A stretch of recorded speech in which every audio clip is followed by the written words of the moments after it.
In the grand tradition of bureaucratic incompetence spanning multiple galaxies, the archives of extinct species managed to misfile its most important document exactly 73 times. This might have been less concerning if the document hadn't explicitly warned about the impending doom of whoever ignored it, but such is the nature of paperwork across the cosmos. Chief Archivist Zix 427b, who preferred the name Bob, much to the horror of their superior, discovered this particular oversight while cataloguing the remnants of yet another civilization that had apparently exploded itself into atoms. The warning, etched in materials ranging from quantum crystals to what appeared to be the alien equivalent of a sticky note, kept repeating one phrase in various languages. Earth only pretends to sleep. Bob, being a dutiful bureaucrat with a penchant for organizing things by color rather than actual importance, might have filed this away with other cryptic warnings like, "Don't blink at the void fish," and "Never trust a quantum hamster." However, something caught their attention. Every single extinct civilization they'd catalogued in the past cycle had left the same warning about Earth. The probability of this being a coincidence was roughly equivalent to finding a competent government official, which is to say, astronomically unlikely. "Well, isn't this just spectacular?" Bob muttered, their 7 appendages simultaneously typing, filing, and making what passed for coffee in their species. Dozens of advanced civilizations, capable of restructuring stars and building planets from scratch, all wiped out after encountering a supposedly primitive world that hasn't even figured out unified field theory. The latest warning came from the Kralaxians, a species so advanced they had managed to turn philosophy into a power source. Their final transmission, recorded moments before their civilization vanished, was particularly detailed. "To whoever finds this, we were fools. We watched Earth for centuries, convinced of our superiority. We laughed at their primitive fusion reactors, their clumsy attempts at genetic engineering, their obsession with creating small electronic devices for looking at pictures of small furry animals. But they knew. They always knew. The humans weren't developing technology. They were playing with it. Earth doesn't sleep. It watches, and it waits, and it..." The transmission ended there, which Bob found incredibly inconsiderate. If you're going to leave an ominous warning for future civilizations, at least have the decency to finish your sentences. The most fascinating part was the timeline. Each civilization had encountered Earth at different periods, spanning thousands of years. Yet humans appeared to maintain the same level of technological development, never advancing beyond a certain point, never joining the galactic community despite countless opportunities. Bob pulled up the latest surveillance footage of Earth, captured by their most advanced cloaked probes. Humans still drove combustion vehicles, still struggled with basic space travel, still spent inordinate amounts of time arguing about whether their planetary climate was actually changing, while it very obviously was. Either this is the most elaborate cosmic joke in history, Bob mused, or we're missing something fundamentally important about a species that apparently caused the Kralaxians beings, who weaponized interpretive dance, to vanish without a trace. The standard procedure would be to file a report, wait 6 to 8 business millennia for approval, and then form a committee to discuss the possibility of forming another committee.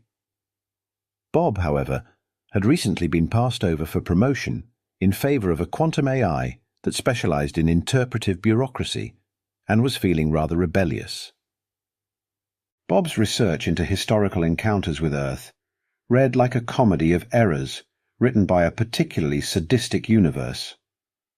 The first documented contact came from the Zephyrians, a species so advanced they had evolved beyond the need for physical forms and existed as patterns of pure energy. They had approached Earth in what their records called the era of steam and coal, expecting to find primitive beings worthy of uplifting. The Zephyrians vanished 3 standard months later. Their final records showed nothing but confusion about humans' apparent technological stagnation and a peculiar observation about quantum fluctuations in their caffeine consumption. Next came the Nexthal, self-proclaimed masters of biological engineering, who had turned their entire species into living supercomputers. They studied Earth during what humans called their Second World War. The Anexthal's last transmission consisted of a single phrase. "They're not fighting with their real weapons." Bob found the pattern disturbing. Each civilization had approached Earth with overwhelming technological superiority, and each had disappeared after making similar observations about humanity's apparent technological plateau. The Quantum Collective of Rigel 7 spent 3 decades studying human internet traffic, convinced they could understand the species through their digital communications. Their final report noted, "They deliberately fill their networks with contradictory information. The cat videos are a smokescreen." The mechanoid Imperium, famous for converting entire solar systems into computational engines, dedicated a quarter of their processing power to analyzing human behavior. They ceased to exist mid-calculation, but not before transmitting, "Their inefficiency is too perfect to be natural."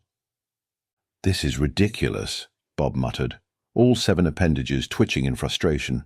No species could maintain such a perfect facade of technological stagnation across millennia. They pulled up more records, each more absurd than the last. The crystalline minds of Andromeda, beings of pure logic, had gone completely irrational after observing human financial markets. Their final theorem simply stated, "The numbers don't add up because they don't want them to." Even the Voidwalkers, ancient beings who had mastered dimensional engineering, left an uncharacteristically panicked warning. They're containing their technology, not developing it. The simplicity is a cage, but we don't know what they're containing. The most recent observation came from the Silicon Concordate, a machine civilization that had attempted to hack Earth's primitive computer networks. They had expected to find simple binary systems. Instead, their entire civilization crashed after encountering something they described as deliberately archaic code hiding quantum signatures.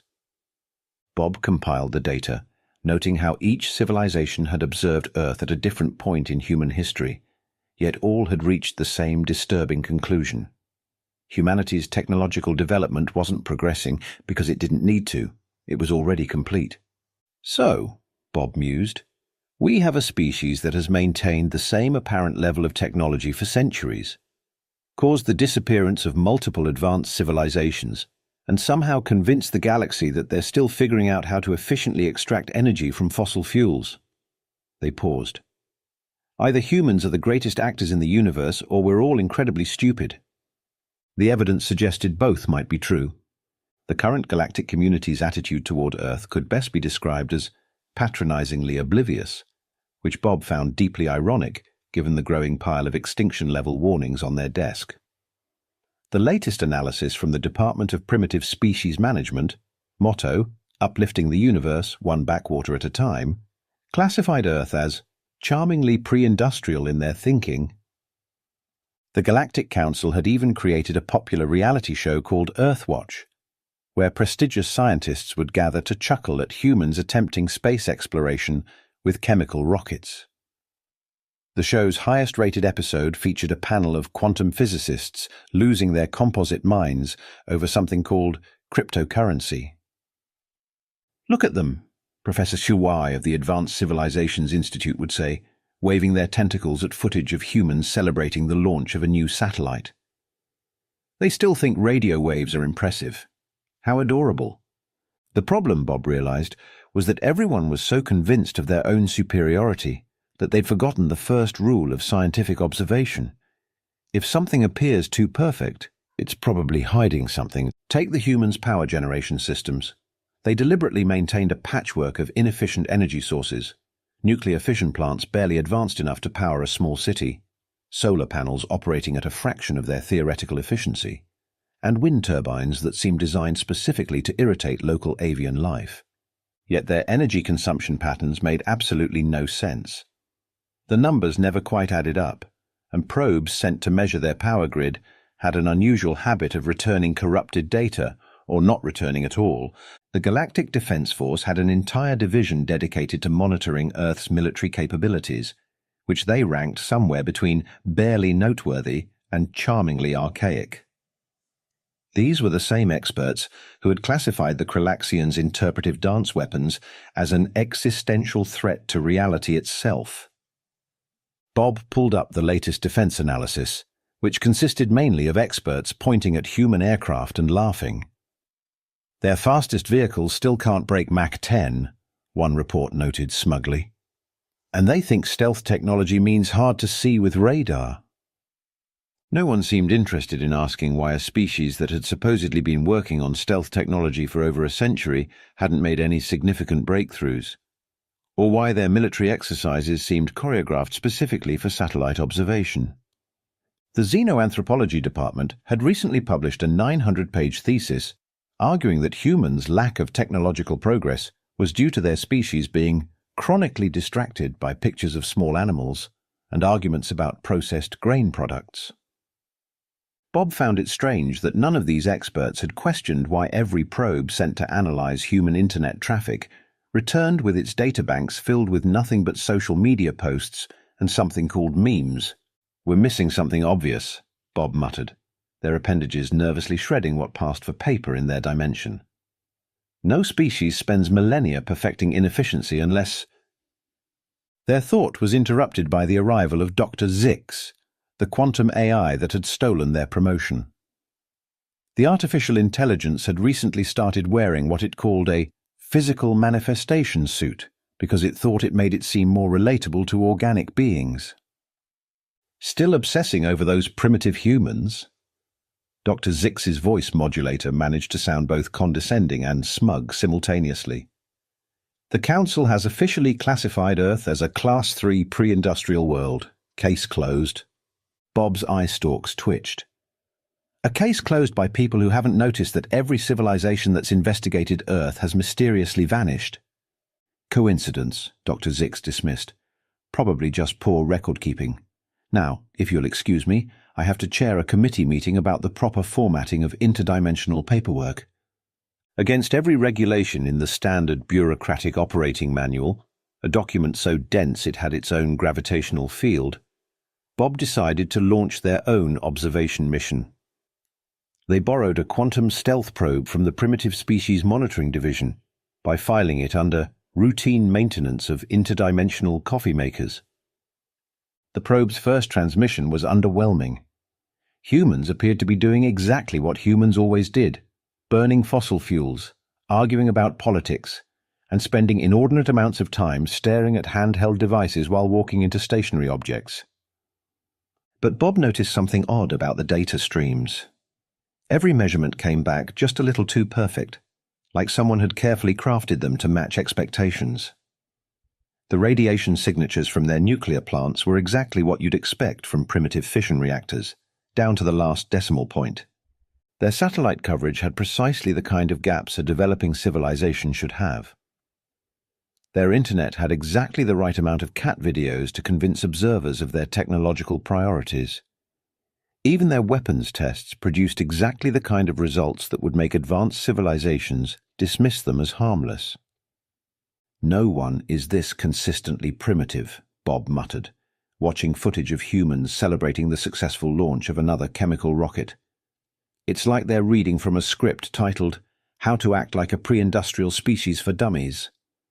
The probe detected something particularly interesting at one of Earth's supposedly primitive research facilities. The energy readings showed they were barely able to maintain a stable particle accelerator, yet the quantum fluctuations around the facility suggested activity on a scale that should have torn reality apart. When Bob tried to get closer readings, the probe's sensors suddenly became fascinated by a nearby fast food restaurant's sign. It spent 6 hours transmitting detailed analysis of something called a burger combo deal. Even more suspicious was Earth's handling of their planetary climate crisis.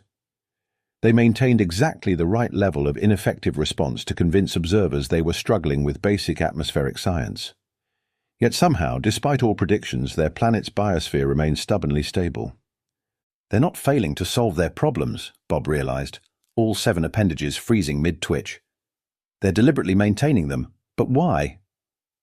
The probe's next transmission showed humans doing something called a TikTok challenge that involved eating spicy food and crying on camera.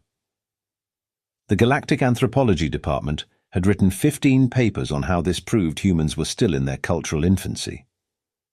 But Bob noticed something in the background of these videos. Subtle patterns that seemed to repeat across different continents, like some kind of global synchronization hiding in plain sight. The final straw came when the probe attempted to analyze human computer technology.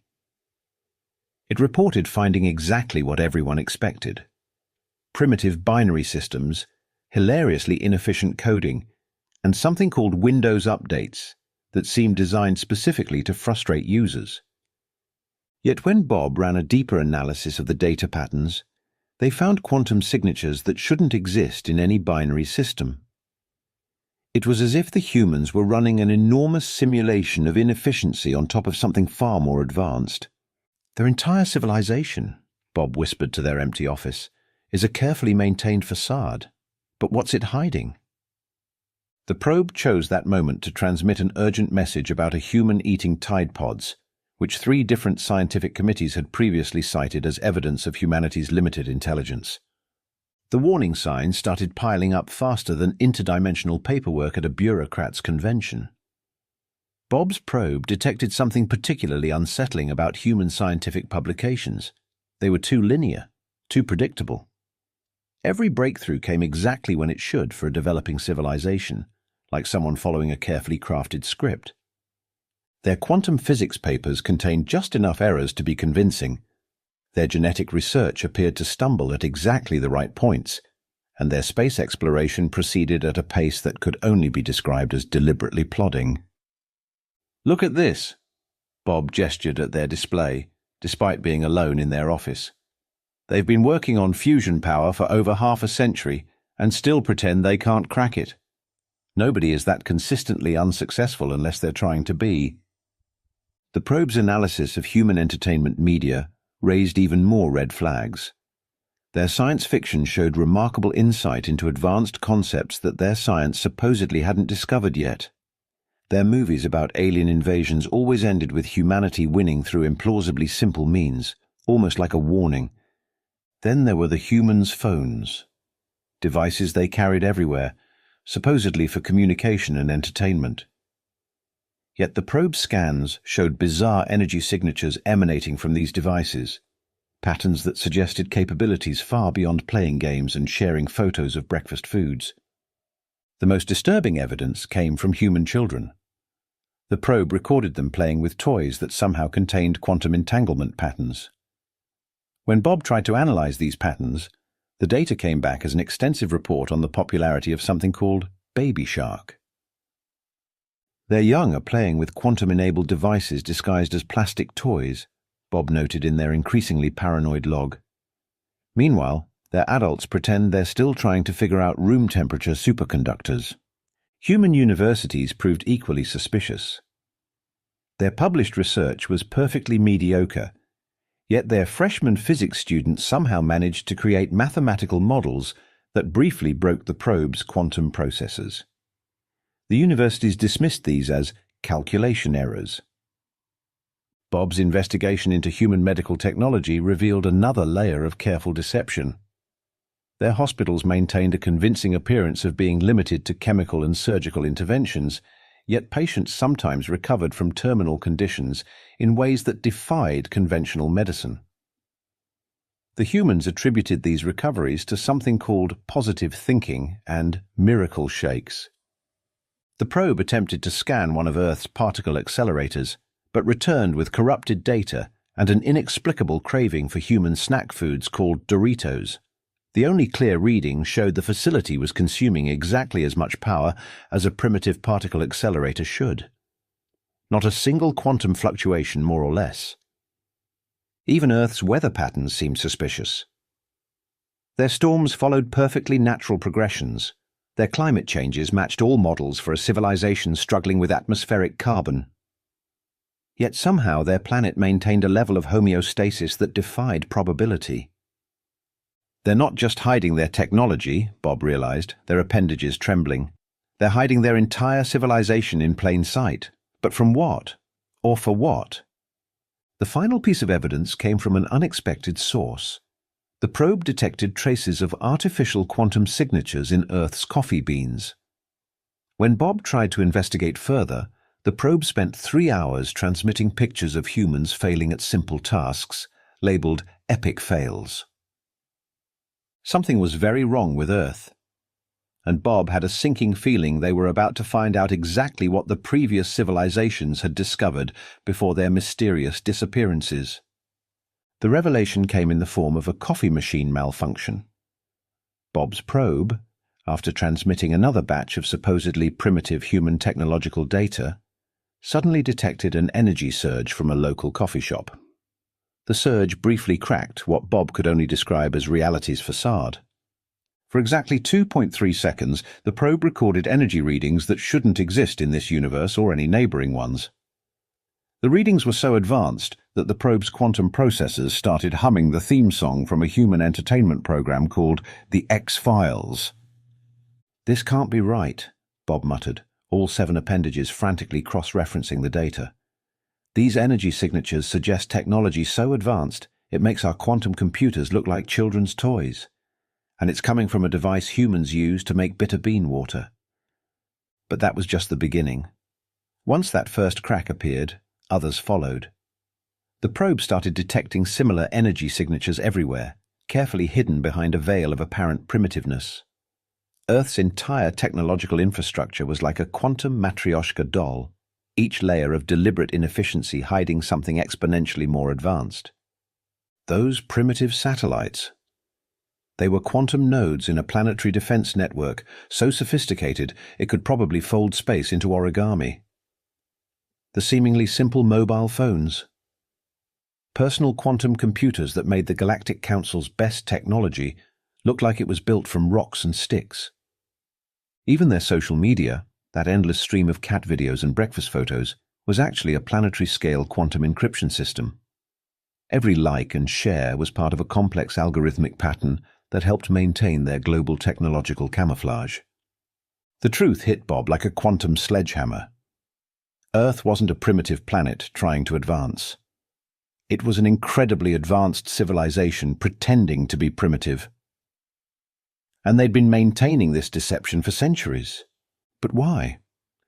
The answer came when the probe analyzed human entertainment media with its newly upgraded perception.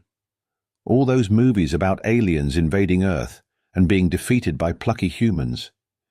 They weren't entertainment, they were documentation. Historical records disguised as fiction. Earth had faced numerous invasion attempts throughout its history, each from civilizations that thought they'd found an easy target. Each time, humanity had not just survived, but had absorbed and adapted the invaders' technology, adding it to their own capabilities while maintaining their carefully crafted facade of primitiveness. The probe found fragments of ancient quantum records hidden in what humans called conspiracy theory websites. Apparently, sometime in their distant past, humanity had realized something fundamental about the universe. The most dangerous predators always attack what they perceive as easy prey. So humans had made perhaps the most brilliant strategic decision in galactic history. They chose to appear as technological primitives, perpetually stuck in a state of development that would tempt potential invaders while being just annoying enough to make casual conquest seem not worth the effort. Those extinct civilizations that had left warnings, they weren't destroyed, they were absorbed. The Krelaxians' weaponized interpretive dance was now probably being taught in human schools under the guise of contemporary dance classes. The quantum collective of Rigel 7's computational power had been integrated into something humans called social media algorithms. "They're not sleeping," Bob whispered to their empty office. "They're hunting." The probe's final transmission showed a human child playing with what appeared to be a simple electronic toy. The energy readings from that toy suggested it could probably power a small star system. Then, something terrible happened. The child looked directly at the probe and waved. Not at where the probe appeared to be, but at its actual quantum coordinates in 11-dimensional space. The probe's last transmission was a string of code that, when decrypted, turned out to be a human internet meme. "We know you're watching. Thanks for keeping us company. Want to join us?" Bob's office computer chose that moment to display a notification. "Windows Update ready to install. Restart now." The quantum signatures in that simple message were off the charts. Bob looked at their coffee machine, suddenly very aware that it had been provided by the office's Human Cultural Exchange program. Every supposedly primitive human technology was actually a masterpiece of quantum engineering, disguised as simple electronics. Their entire civilization was a technological wolf in sheep's clothing, waiting for the next would-be predator to make the mistake of showing its true capabilities. And now they knew that Bob knew. The coffee machine beeped cheerfully, producing a cup of what smelled like the perfect brew. A message appeared on its simple LED display. "Join us for coffee. We make better beans than the Galactic Council's break room." Bob looked at their 7 appendages, each holding a different piece of evidence about humanity's true nature, and made a decision. After all, if you can't beat them, and the evidence suggested nobody could, you might as well join them for coffee. The next Galactic Council meeting was an exercise in barely contained panic, which manifested in the only way bureaucrats know how, through aggressive memorandum writing. The emergency session, called after Bob's report, somehow leaked onto every quantum computer in the galaxy simultaneously, coincidentally appearing in a folder named Cute Cat Pics, had devolved into what could only be described as organized chaos. Dr. Zix, the quantum AI who had stolen Bob's promotion, was experiencing what could only be described as an existential blue screen of death. Its physical manifestation suit kept glitching between different forms, occasionally turning into what appeared to be a human vending machine. "This is impossible," the AI sputtered, its voice modulator cycling through octaves. "Their technological development follows a perfect curve of primitive advancement. I wrote 17 papers on their inefficient coding practices." "About that," Bob said, sipping from their suspicious yet delicious Earth-made coffee. "Those coding practices you analyzed? They're actually quantum algorithms disguised as bad programming. Humans call it spaghetti code for a reason. It's meant to look like a mess while performing computational feats that should be impossible." The council chamber erupted in multiple languages, most of them expressing variations of "oh no" in increasingly creative ways. The Department of Primitive Species Management was having a collective nervous breakdown, their tentacles tied in literal knots as they reviewed centuries of patronizing reports about Earth's development. "But they're rockets!" Professor Sci waved their appendages frantically. "They still use chemical propulsion. We watched them celebrate reaching their own moon as if it was a major achievement." "Yes," Bob nodded. "They maintain an entire space program just to convince us they're still struggling with basic orbital mechanics. Meanwhile, their quantum displacement technology probably lets them pop over to other galaxies for vacation. Those rockets, they're basically elaborate theater props." The xenoanthropology department representatives were huddled in a corner, frantically revising their 900-page thesis. The new title read, "How Humanity Masterfully Trolled the Entire Galaxy. A comprehensive analysis of the greatest deception in cosmic history." The Galactic Defense Force had moved beyond panic into a state of transcendental existential crisis. Their entire strategic doctrine was based on being the most technologically advanced military force in known space. Now they had to face the fact that humans had been letting them think their stealth technology was undetectable, probably while using their surveillance satellites for entertainment.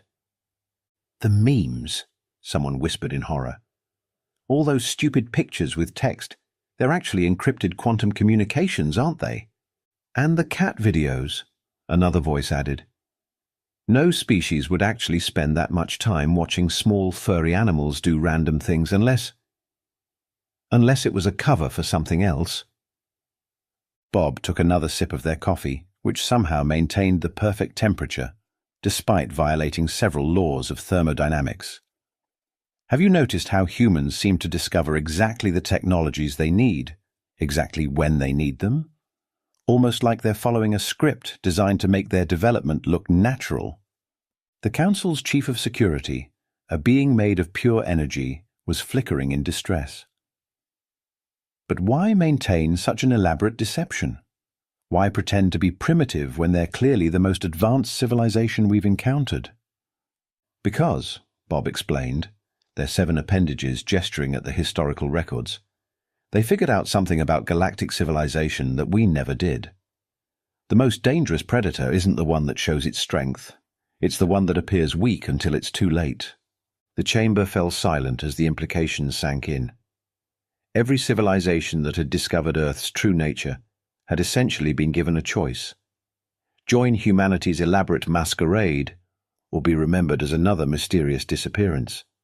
So all those extinct civilizations, Dr. Zix's voice modulator squeaked. Probably living quite happily on Earth, Bob finished, enjoying coffee, cat videos, and quantum technology so advanced it makes our best efforts look like two rocks being banged together. A new message appeared simultaneously on every screen in the chamber. Now that you know, would you like to join our little play? We've got great benefits including actual universal healthcare and quantum-enhanced coffee machines. The message was signed with a simple emoji, a winking face that somehow existed in 11 dimensions.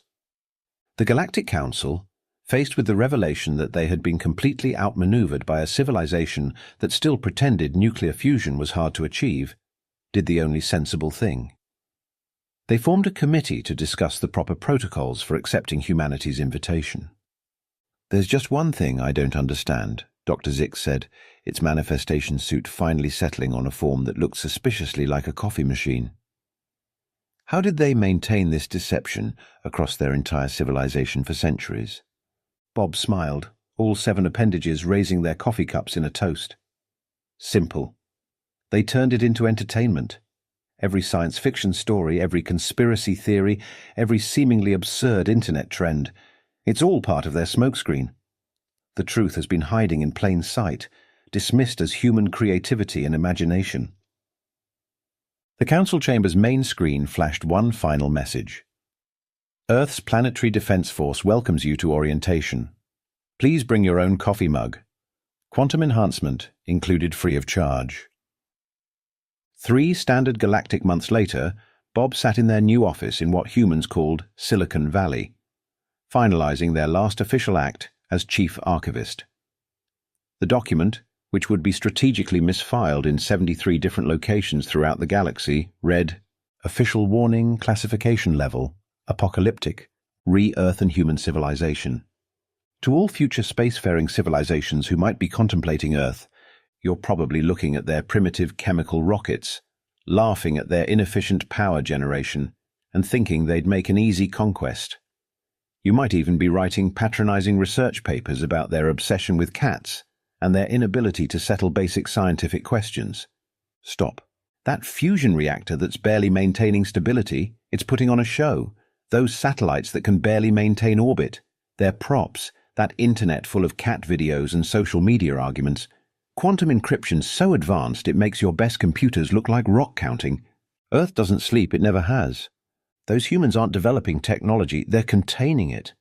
They're not struggling to advance, they're playing an elaborate game of cosmic hide-and-seek.